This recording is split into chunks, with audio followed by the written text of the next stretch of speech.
It can be heartbreaking when your fur baby is scared or upset by something harmless like a thunderstorm or a vet visit, but you can't explain to them that there's absolutely nothing to be afraid of. Don't you wish that you were Dr. Dolittle? You may communicate with your pup through commands, but wouldn't you want to just talk to them as well? In this video, we'll be looking at how your dog experiences human speech, how to communicate with them, and how to understand when they try to speak with you. By the end, you'll practically have a doctorate in speaking dog. So the first question is,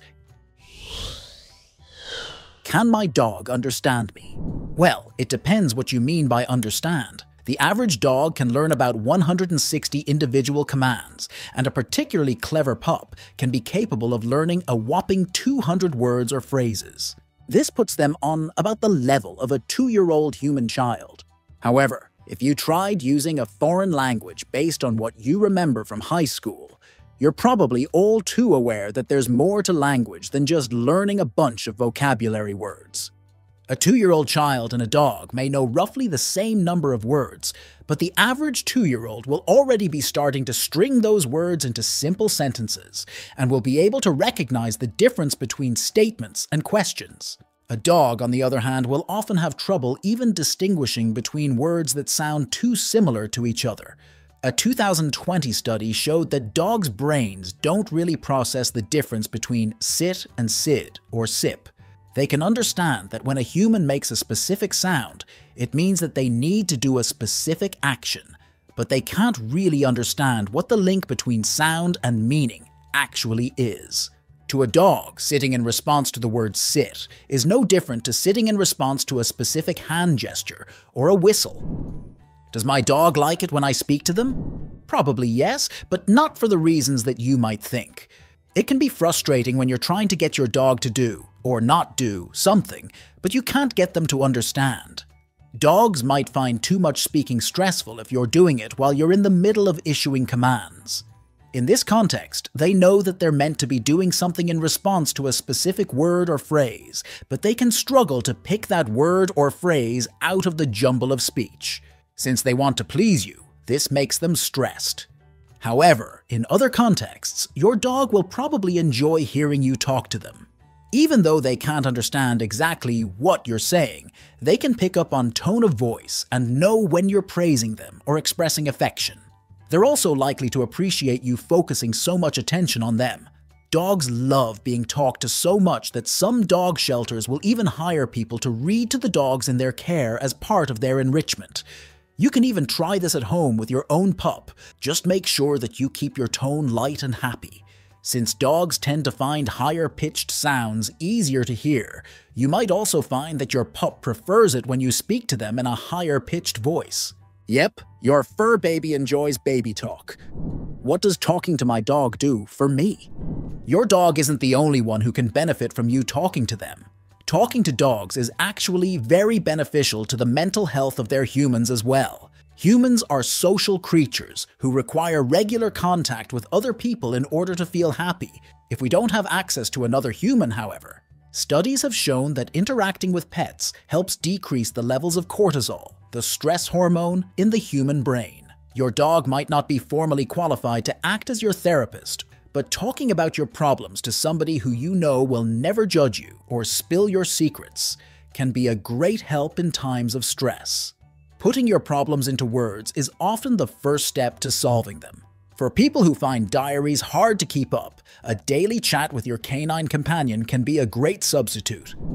I don't understand what my dog is saying to me. Dogs generally communicate more with body language than with sound, but that doesn't mean that they never use their mouths to talk to you. A lot of dog parents find that, even if all barks sound the same when they first get their fur baby, once their pooch becomes one of the family, they start being able to recognize specific barks as meaning specific things. A lot of dogs will, for example, have a specific "I want to go outside" bark. This is something that is often individual to every dog, so the only way to really get on top of it is to study your pup and make note of which signals they use for which things. There are, however, some common sounds that almost all dogs will make that you can learn even if you're unfamiliar with dogs. A low-pitched bark, for example, usually means "go away." You're likely to hear this bark if your dog is trying to guard you from something. A high bark or yelp, meanwhile, means "I'm scared" or "I'm hurt." You might hear it during thunderstorms. A medium bark that sounds slightly stuttery and is interspersed with huffing sound means "let's play." Dogs can also communicate by howling, whining, or even purring like a cat. You're unlikely to hear that latter sound often, but if you do, then treasure it. It means that your pup is truly happy and relaxed. Can I teach my dog to speak like a human? Definitely not with their mouth, no matter how many cute videos you've seen of puppies trying to growl, "I love you." They just don't have the vocal cords.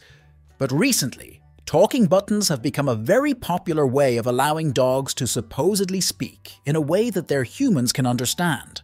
These buttons work by saying a simple word or phrase, such as "food" or "go out," when pressed.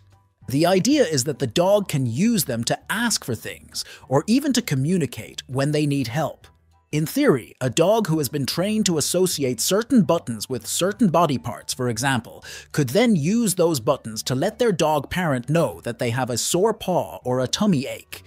In practice, however, there is some debate as to how much the dogs that use these buttons to communicate actually understand. Many of the owners of the so-called button dogs will insist that their pups really do understand what they're saying.